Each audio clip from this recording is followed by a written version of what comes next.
मोर कवितार शीर्षक हूँ कलिजुगर सावित्री। सत्य सावित्री करिथिले व्रत पति प्राण रक्षा पाई। सही व्रत नारी करे कलिजुगे शरीर सौंदर्य पाई।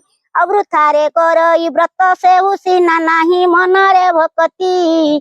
उणा होई गले सजबाज किछि कलह करई नीति। आउ तेज होई नक होई स्वामी को पर भारी जाकू देख। मन जानी द्रव्य आनी न जानिल स्वामी हेबा तो बधिक। विनय कहि पति तार आगे शुणल बायाणी शुण। ए बरस पाई क्षमा करी देई सरधारे द्रव्य घेन। मूल लागी मुही पाइलिनी काहू टंका पाहुलाटे जान।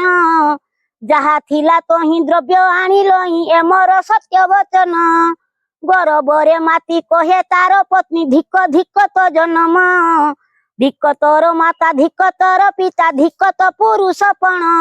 लज्जा नाही मुखे कहू एते कथा लोड़ा नाही द्रव्यहीन। जाऊ अछि मुही विषपान करी निश्चय हराइबी प्राण। स्वामी दुखे दुखी स्वामी सुखे सुखी हुए नाही जेउ नारी। धिकता जन्म धिकतार पुण्य भणे दीना माहेश्वरी।